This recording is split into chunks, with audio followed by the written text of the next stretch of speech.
en termes de palmarès d'attaque, tu compares à Aokiji, en vrai de vrai. Il a quoi Aokiji comparé à Ener? En vrai de vrai, je compare pas les niveaux. En termes d'attaque, il a quoi? Ener, il a un dragon.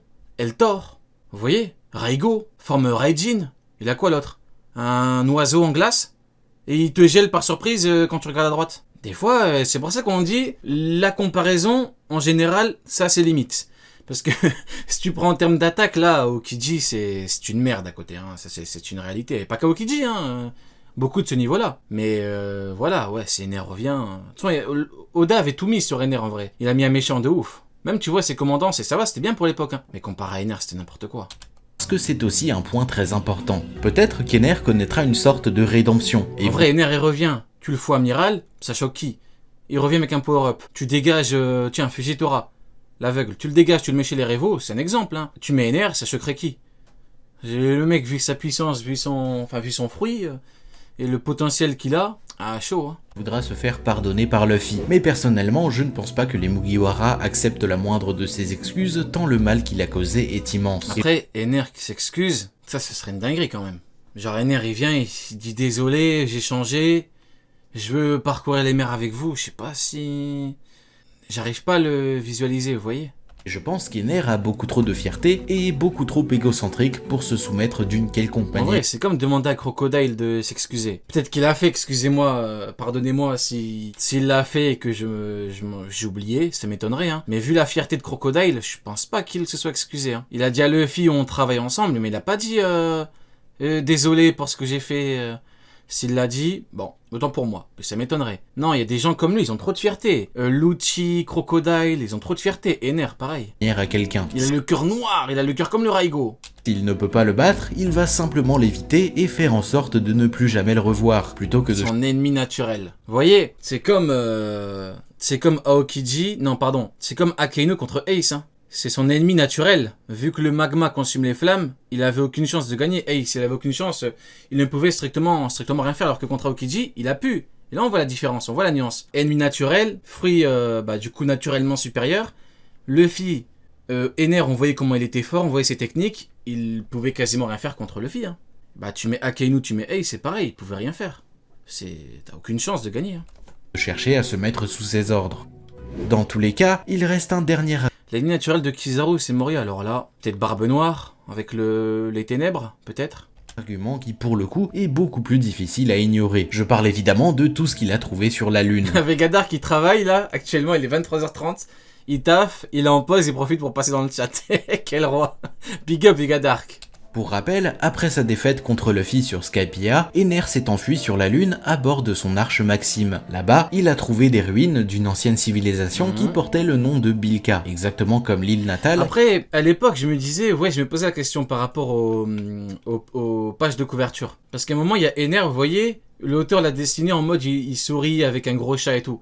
Mais ça, c'est trompeur de ouf. Hein. Parce qu'il a mis Barbe Noire avec un hippopotame. Il met Crocodile en mode tout gentil avec un carlin. Vous voyez les petits chiens avec les gros yeux là. Donc en vrai, c'est trompeur de ouf. Faut pas croire que le mec il a changé parce que l'auteur le met en mode gentil dans un... Non. Oda, il est... Attention à lui, hein.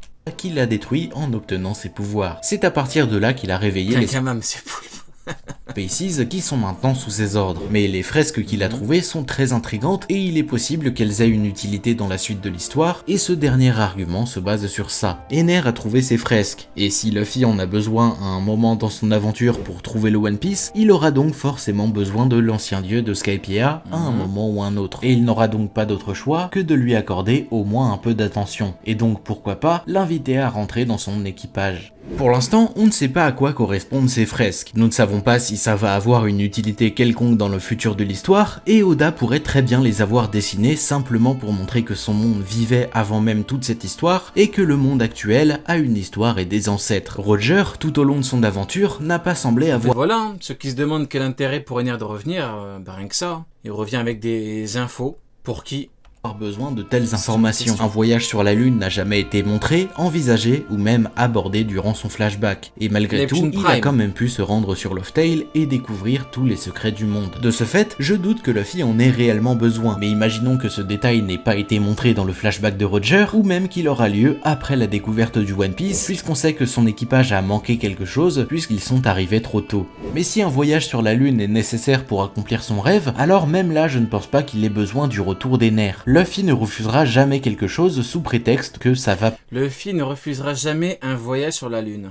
Plus vite de demander à Attends, genre Ener il va revenir, il va dire viens avec moi, on va sur la Lune. quelqu'un, et encore plus s'il s'agit d'un voyage sur la Lune. Même si c'est pour le trajet, je ne pense pas que ses pouvoirs et l'Arche Maxime soient nécessaires. Ils ont Franky qui a passé 2 ans dans le laboratoire de Vegapunk et qui, je pense, est amplement suffisant s'il souhaite s'y rendre. Et puis, même s'il n'a pas le choix, Luffy fait de toute façon ce qu'il veut, et ce quoi qu'il arrive. C'est lui qui décide et qui mène son aventure comme il le souhaite. On l'a vu quand il a détruit l'Eternal Pose d'Alabasta que Robin leur avait donné, alors que la situation du pays de Vivi était totalement désespérée. On l'a aussi vu quand Usopp a demandé à Rayleigh des informations sur le One Piece, à quoi Luffy Quel flow. Oh là là là là.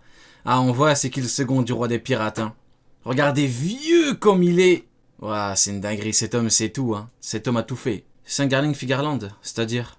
Ah oui, il a un flow de a répondu qu'il voudrait tout abandonner s'il leur donnait ne serait-ce qu'une simple information. Quoi qu'il arrive, Luffy ne cédera jamais à la facilité, et encore plus en ce qui concerne son rêve. Ah ouais, tu dis c'était la belle époque, mais...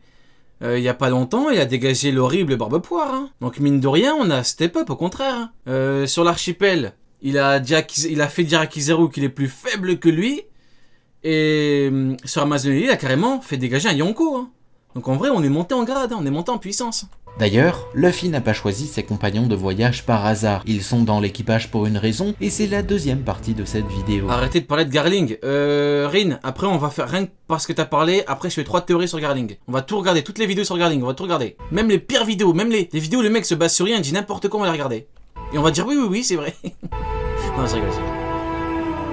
La définition de Mugiwara. Dans une de mes vidéos, je revenais sur ça en expliquant pourquoi Luffy avait choisi ces 9 personnages en particulier et pourquoi bon nombre de leurs alliés et amis des précédents arcs ne les avaient pas rejoints. En effet, tous les Mugiwara ont chacun leurs propres valeurs, et c'est ce qui les définit. Mais également, ils partagent aussi tous des valeurs communes, et notamment celle de Luffy. Quand Nami décide de se retourner de son plan initial pendant la guerre de Nigashima... C'est ça le truc. Est-ce qu'on peut voir Ener dire Luffy sera le prochain roi des pirates? Je suis prêt à mourir pour que Luffy devienne roi des pirates. Non, les mecs comme lui, ils ont un ego, ils ont une fierté trop... Vous voyez, encore une fois, c'est comme Crocodile. Crocodile, il veut pas travailler pour quelqu'un. Crocodile peut travailler avec quelqu'un, comme avec Luffy, comme avec Mihawk, mais la nuance c'est qu'il ne veut pas travailler pour quelqu'un. C'est-à-dire qu'il refuse catégoriquement que Mihawk soit le patron. Et Mihawk l'a bien compris. Et d'ailleurs, Mihawk ne cherche pas la confrontation avec Crocodile. À aucun moment, Mihawk lui dit non, c'est moi le patron.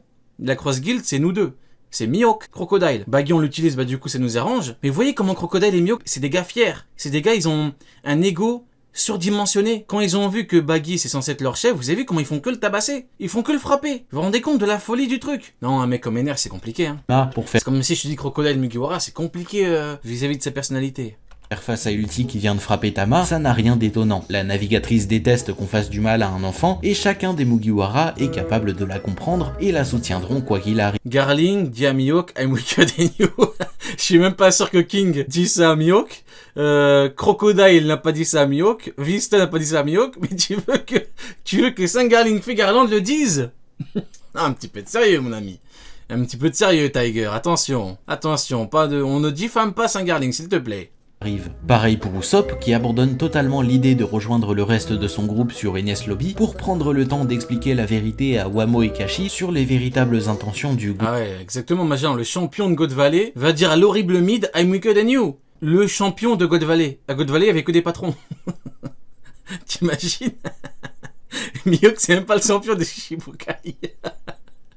Gouvernement qui s'est servi d'eux. De plus, tous les Mugiwara se font confiance aveuglément, même Zoro et Sanji. C'est pour cette raison qu'on a des scènes comme celle de Sanji qui appelle Robin sur Onigashima afin qu'elle prenne sa place face à Black Maria, quand Chopper trouve un remède et demande à Zoro de lui ramener l'antidote, ou même quand Sanji dit qu'il sait déjà que Luffy va gagner son combat lorsque Zoro lui transmet le message de son capitaine. C'est aussi pour cette raison que la plupart des arcs se font sous forme de groupe. Ils savent que tout le monde peut plus ou moins se débrouiller La musique, elle me termine. seul et n'ont donc Là, on dirait, voilà, dans l'animé, quand il y aura la Cross Guild, il y aura l'OST là. Écoutez bien. pas besoin de prendre le temps de se réunir immédiatement. Chacun des membres de l'équipage a un rêve qui lui est propre, et pour autant c'est quelque Ah, il a abusé avec la musique. Non, il a abusé de ouf là, c'est pas la Cross Guild. Hein. chose qu'ils ont tous mis au second plan, afin de se concentrer davantage sur celui de Luffy, parce qu'ils savent tous pertinemment Là, il y que aura Crocodile qui parlera avec Mihawk. Oui, on va faire Utopia et tout. Et Mihawk va dire oui, il va faire ça. Faut faire ça, attention, il y aura cet OST là. c'est grâce à lui qu'ils pourront réaliser le leur. Et personnellement, j'ai du mal à voir Ener avoir un comportement similaire. Faire confiance à quelqu'un ne semble vraiment pas être son point fort, et en retour, faire confiance à un personnage comme lui me semble tout aussi compliqué. Les valeurs qu'il partage n'ont rien à voir avec celles d'un groupe aussi soudé que celui de Luffy. D'ailleurs, la force du groupe est également une notion essentielle chez les Mugiwara. Comme je l'ai dit, tout le monde a confiance en tout le monde. Mais même quand on voit Zoro à la base, un mec a plein d'ego et tout. Il a une fierté de ouf. Même l'horrible Mid, il a câblé. L'horrible Mid, il a dit un mec de ton envergure doit vraiment tenir à quelque chose d'autre pour se mettre à genoux. Vous vous rendez compte, Zoro, le pirate fier, le pirate avec un ego, c'est Zoro quand même, on le connaît. Hein. Il s'est mis à genoux devant l'horrible Mid. Vous vous rendez compte? Surtout, ils ont tous des forces, mais aussi des faiblesses qui leur sont propres et qu'ils complètent. Moi, ça me fume, c'est qu'ils me disent ouais, donc Zoro s'est mis à genoux devant King. Bien évidemment, King le Zoro 2.0 sur Onigashima, King l'a giflé. Tu penses vraiment que le Zoro de Post-Tennis Lobby fait quelque chose contre King? Il y a des gens, ils pensent que King, c'est un clown. C'est une dinguerie. C'est King, c'est Marco. Barre Blanche, il est venu avec Marco à Marineford. C'est ça, King. C'est incroyable. Hein. Qu'est-ce que vous voulez que je vous dise? Ah, Saker, il a une bonne mémoire. Mieux que Perona contre Zoro. Tous à leur façon. C'est pour cette raison qu'on a eu Usopp contre Luffy sur Water 7.